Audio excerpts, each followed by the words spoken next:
ഫ്രിസിനൊക്കെ മാറിയിട്ട് ഹെയർ നല്ലതുപോലെ മാനേജബിൾ ആകും.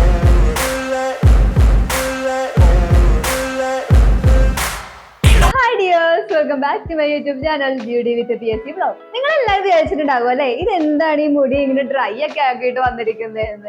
അപ്പൊ ഞാനൊരു ലൈവ് ആയിട്ടൊരു കാര്യം കാണിച്ചു തരാൻ വേണ്ടിയിട്ടാട്ടോ വന്നിരിക്കുന്നത്. വേറെ ഒന്നും അല്ല, ഫ്രിസി ആയിട്ട് ഡ്രൈ ആയിട്ട് ഇങ്ങനെ വരണ്ടിരിക്കുന്ന നമ്മുടെ ഹെയറിനെ എങ്ങനെ നമുക്ക് ഫ്രിസിയൊക്കെ മാറ്റി, ആ ഒരു ഫ്രിസിനെസ് ഒക്കെ മാറ്റി മാനേജബിൾ ആക്കി വെക്കാനും പറ്റും. പിന്നെ നല്ലൊരു ഡബിൾ കണ്ടീഷനിങ് എങ്ങനെ നമ്മുടെ മുടിക്ക് കൊടുക്കാൻ പറ്റുന്നതാണ് നമ്മൾ ഇന്ന് നോക്കാൻ വേണ്ടി പോകുന്നത് കേട്ടോ. അപ്പൊ നമുക്ക് ഒട്ടും വൈകേണ്ട വീഡിയോയിലേക്ക് പോകാം. അപ്പൊ ഞാൻ കട്ടൻ ചായ ആയിട്ട് എടുത്തിട്ട് വന്നിരിക്കുന്നത് കാണാൻ പറ്റുന്നുണ്ടോ? അപ്പൊ ഞാൻ ഒരു ഗ്ലാസ് വെള്ളത്തിൽ 2 സ്പൂൺ ചായപ്പൊടി ഇട്ട് തിളപ്പിച്ചിട്ടാണ് ഈ ഒരു വെള്ളം തയ്യാറാക്കിയിരിക്കുന്നത് കേട്ടോ. അപ്പൊ നമ്മുടെ കട്ടൻ ചായ ഇങ്ങനെയാണ് ഞാൻ തയ്യാറാക്കിയിരിക്കുന്നത്. അപ്പൊ ഇതേപോലെ തന്നെയുള്ള ഹൈ കോൺസെൻട്രേഷനിൽ തന്നെ എടുക്കുക കേട്ടോ. നെക്സ്റ്റ് ഞാനൊരു കണ്ടീഷണറും കൂടിയാണ് എടുത്തിരിക്കുന്നത്. അപ്പൊ നിങ്ങളുടെ കയ്യിൽ ഏത് കണ്ടീഷണർ ആണോ ഉള്ളത് അത് നിങ്ങൾക്ക് ഉപയോഗിക്കാവുന്നതാണ്. ഞാൻ ഈ എടുത്തിരിക്കുന്നത് ഹെഡ് ആൻഡ് ഷോൾഡറിന്റെ കണ്ടീഷണർ ആണ്. ഇതിനെ കുറിച്ച് പറയുകയാണെങ്കിൽ ഇതൊരു 80 ml ബോട്ടിലാണ്. 75 രൂപയാണ് വില വരുന്നത്. 3 വർഷത്തെ ഷെൽഫ് ലൈഫ് ഉണ്ട്. നമ്മുടെ മാർക്കറ്റുകളിലൊക്കെ ധാരാളമായിട്ട് അവൈലബിൾ ആണ് കേട്ടോ.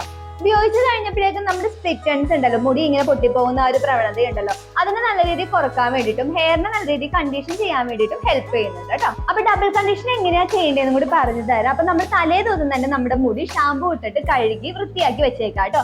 ആ സമയത്ത് നമ്മൾ കണ്ടീഷണർ ഉപയോഗിക്കണമെന്ന് നിർബന്ധമൊന്നുമില്ല. കാരണം പിറ്റേ ദിവസം നമുക്ക് ഡബിൾ കണ്ടീഷനിങ് ചെയ്യാൻ പോകുകയാണ് നമ്മുടെ ചായ വെള്ളത്തിൽ നിന്ന് കുറച്ച് വെള്ളം ഞാൻ മാറ്റിയിട്ടുണ്ട് കേട്ടോ. ഇനി ഇതിലേക്ക് നമുക്ക് കുറച്ച് കണ്ടീഷണറും കൂടി ആഡ് ചെയ്ത് കൊടുക്കാം.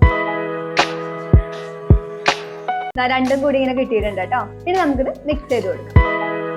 ഇനി അതൊന്നും ചെയ്യാൻ പറ്റാത്തവർക്ക് മിക്സിയുടെ ജാറിലിട്ട് ജസ്റ്റ് ഒന്ന് കറക്കി എടുത്താൽ മതി, ഒന്ന് വിപ്പ് ചെയ്തെടുത്താൽ മതി കേട്ടോ. അപ്പൊ ഞാൻ ഇതൊന്ന് മിക്സിയുടെ ജാറിലിട്ട് ഒന്ന് വിപ്പ് ചെയ്തെടുത്തിട്ട് വരാം. അപ്പൊ ഞാൻ മിക്സിയുടെ ജാറിലിട്ടിട്ട് ഒന്ന് വിപ്പ് ചെയ്ത് കൊണ്ടുവന്നിട്ടുണ്ട് കേട്ടോ.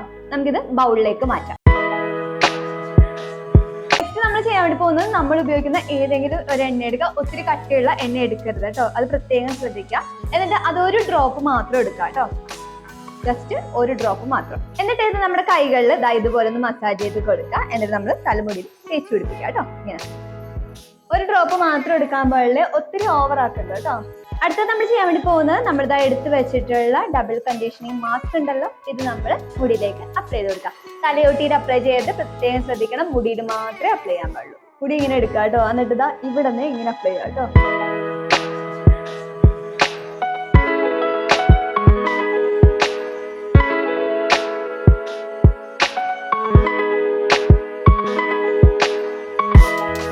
മുടിയിൽ മുഴുവനായിട്ടും തേച്ച് പിടിപ്പിച്ചിട്ടുണ്ട് കേട്ടോ. തലയോട്ടിയിലൊന്നും തേക്കരുത്, അത് പ്രത്യേകം ശ്രദ്ധിക്കണം. അതിനുശേഷം 2 അല്ലെങ്കിൽ 3 മിനിറ്റ് അത് കഴിയുമ്പോൾ തന്നെ നല്ല പോലെ തന്നെ കഴുകി കളഞ്ഞിട്ട് നമ്മുടെ ടവല് വെച്ച് നല്ല രീതിയിൽ തന്നെ ഒപ്പിയെടുത്ത് ഉണക്കുക കേട്ടോ. അപ്പൊ ഉണങ്ങി കഴിഞ്ഞിട്ടുള്ള റിസൾട്ട് എന്താണെന്ന് കാണിച്ചു തരാം. അപ്പൊ നമ്മൾ ഡബിൾ ക്ലെൻസിങ് യൂസ് ചെയ്ത് കഴിഞ്ഞിട്ടുള്ള റിസൾട്ട് ആട്ടോ ഈ കാണുന്നത്.